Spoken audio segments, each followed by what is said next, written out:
Hey, Chris Spicher for AV Nice. Today I'm with Sam at Lucky Luke's on Avenue O, Palmdale. That's right. So Sam, I got to mention the noise that you're in kind of a manufacturing construction zone here, so I hear hammering and loudspeakers and That's tractors right. backing up. So stuff is going on. Stuff is going on. We're But- working here. 3 locations for Lucky Luke's. That's right. 3 locations. Now when somebody says, hey, I'll meet you at Lucky Luke's, you better just Clarify where you're going. send me a map, right? That's right. So you're here on Avenue O. Uh-huh. And you've been here for a couple years. We are going on 8 years here on Avenue O. Wow. Yes, it's very exciting. You're still smiling. Yes.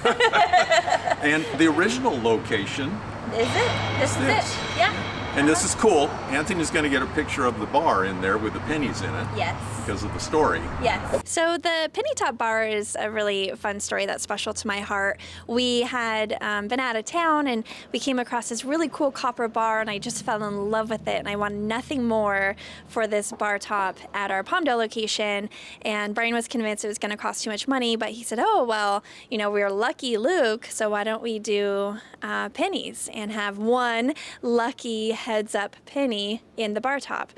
And little did we know the amount of time and effort and energy it would take to glue down hundreds upon hundreds of pennies onto our bar. But, you know, it became tradition, so we have that kind of bar top in Palmdale and in Lancaster. Then you also have a location on the boulevard, That's right. Full service restaurant. full service restaurant. So we could meet there, we could have dinner, we could have a meeting, we could walk on the boulevard, we could walk across the street to the movies, That's right. right in the middle of the action. That's right. We love the boulevard. It's a great location. Yeah. Yeah. But then 2 restaurants or 2 establishments wasn't enough for you. No. What did you do? I know. Then we expanded to Santa Clarita about, it was the end of 2022 when we made that decision. It's a brewery and tasting room similar to Palmdale. So we don't have a kitchen there, but we do have food trucks. So, I mean, obviously you've always had vision about what you're doing. Yeah. But in the middle of the recovery of the pandemic, 2022, you opened a 3rd location. Yeah, it's a little crazy. Why not? But we like crazy, so that's okay. You know, the opportunity came up and we really wanted the expansion and we really liked that community, and so we figured, why not?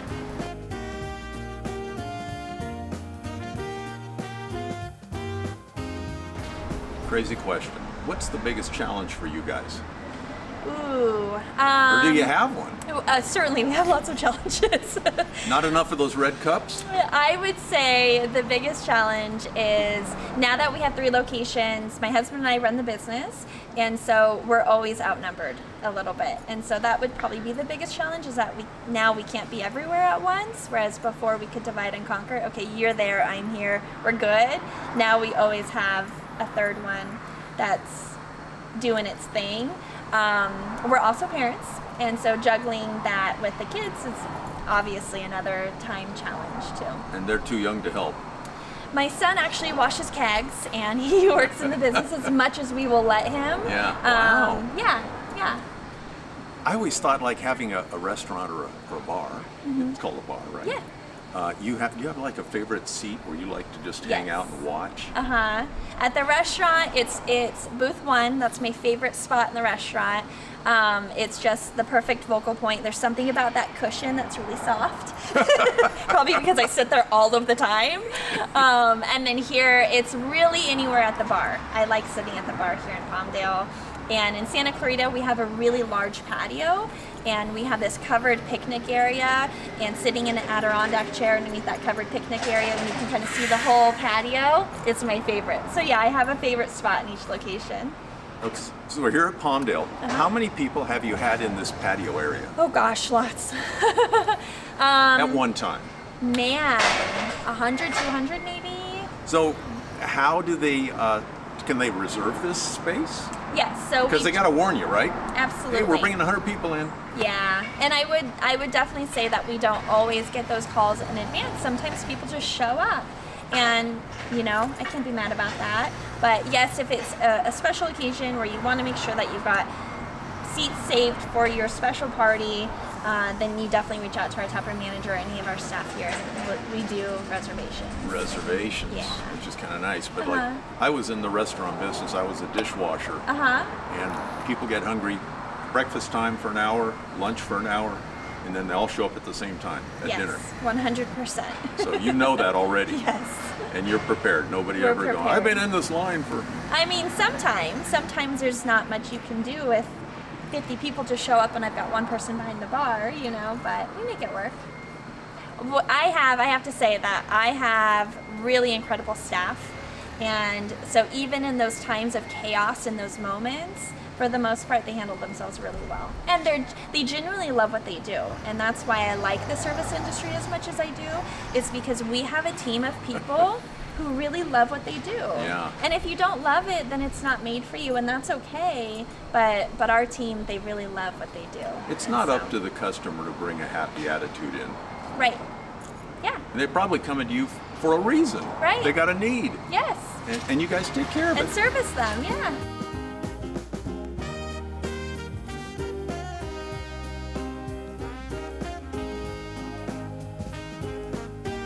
How many kinds of beer do you serve? Oh goodness. Right now, I think on tap we have 13 different beers. I know the number. That's right.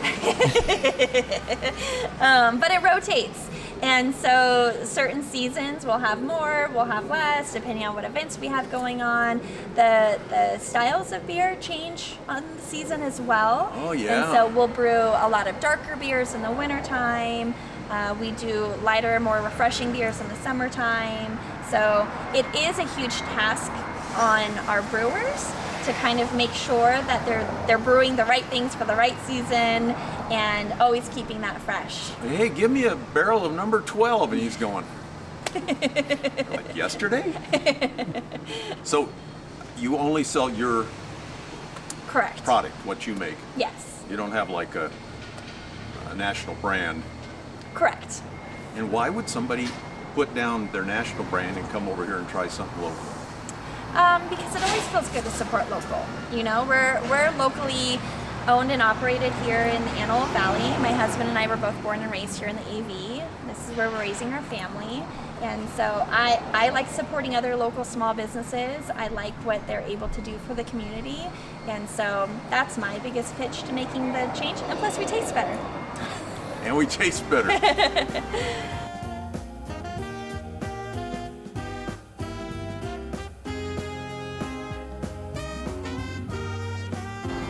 What's the bike ride that's coming up? Ooh, Tour de Luke. Tour de Luke. Oh, I'm so excited. It's one of my most favorite events that we've ever done. One, two. This will be the third year we do it.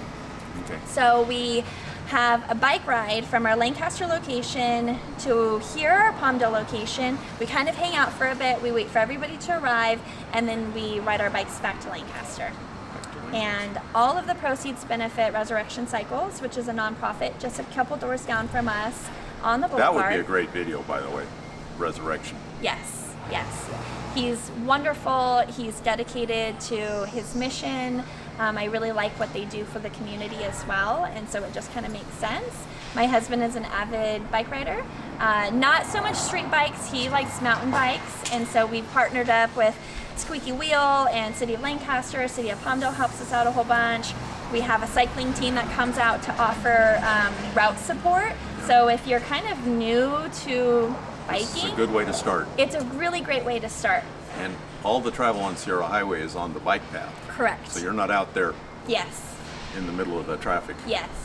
So it's relatively safe. Bring lots of water, is Yes. what I hear. Lots of water. Stay hydrated. Yes. And you don't hand out beer along the way. No beer along the way because I don't think either one of the cities would approve that. But we do offer beer after the ride. So it's safe, it's fun, Yeah. and it's a great introduction to the community. It is, and it's a long ride. A lot of people get intimidated by that, but I think that it's kind of the adrenaline of it all and being amongst all of these cyclists, and you will get everybody from, you know, people on beach cruisers to $10,000 road bikes. You know, you get it all, and so it really is a great thing to do no matter what skill set you're at. How did Lucky Luke's get involved with the tour? Oh, Tour de Luke. Tour de Luke. Okay, I got it. Probably your idea. I can't take credit for it. No, I can't take credit for it. One of my staff members, it was his idea. Resurrection had just moved in. He was passionate about what Resurrection was doing. He said, hey, let's do a bike ride. And it just kind of snowballed and turned into this big thing. We never anticipated it. We honestly, even my husband, the first year that we did it, I think we had, 150 riders maybe. And my husband literally was like, I thought you were going to have 40 people and half of them would be my friends. And so it was really cool to see the community come out and want to participate in it. So we enjoyed that part of it. What's the date again? October 7th. October 7th. Boy. Saturday, October 7th. So the past 2 years we've done it in July. Last year, Yeah, it's kind of warm. it hurt. Yeah. It was hot. So we decided to push it to October, and we're hoping for cooler, nicer weather and not being so harsh on people. I like it. Yeah.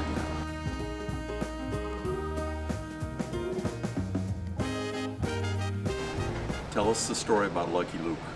Okay, so we opened Lucky Luke in 2015.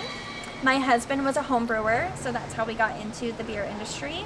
And we just wanted to open up a business of our own, really was the driving factor in that. And it took a lot of years of planning, a lot of years of people believing in us, and we made it happen. And who was Luke? Luke was my husband's great-grandfather. So that's who we named the brewery after. He learned a lot from his great-grandfather, and we just felt it appropriate to kind of do it in his memory. You think he's looking down going, wow. He's looking down and saying, cheers.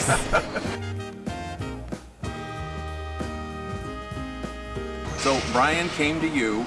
How long had he been making beer at home before he said, hey, why don't we take this to the next level? A good couple of years. And the way he got into beer in the first place is I really enjoy cooking. It's one of my favorite hobbies. I like to make things from scratch, and he sat down at the dinner table one night and said, oh, I know where everything on my plate came from and how it was made. Wow. And then he looked at his beer and said, oh, except for that, and pointed at his beer. So a week later I had a homebrew kit for him and said, okay, now we're gonna know where everything comes from. This is almost like a movie. So he started brewing beer from there, and it just snowballed because everything Brian does, he does not do half at all. It's 110%, and so when you first start in the homebrew kit, it's something that you make on your stove in your kitchen. And I think after batch 2, he was building something in the garage, and he was expanding it, and we had a lot of thirsty neighbors, and so it gave him kind of some motivation to keep brewing and have fun with it, and that's how it evolved. Lucky Antelope Valley to have you too. Oh, thank you. Yeah. And to my mind, you've been here 7-8 years in this location and the other locations, but that's like instant success. Oh, thank you. Probably didn't feel like that. Not one bit. But the outside looking in, it's like, wow. Thank you. Because a lot of things start, Right. You got nice graphics and beautiful storefront and no Thank customers you. and Yes. it's all working for you guys. Yeah. We're really fortunate that we have attracted a really wonderful group of people to be the face of our brand between all 3 locations, and to try to always offer the most superior customer service and to really care about what we're doing for our customers, whether it's your burger or your beer or just your experience as a whole. Our staff is really dedicated to that, and so I definitely can't take all of the credit. We have to give it to them.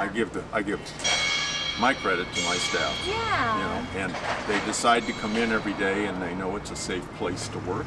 Certainly. Well, and they're the heartbeat of your business, right? They are the heartbeat. Yeah. So I can go out and do fun stuff. Like this.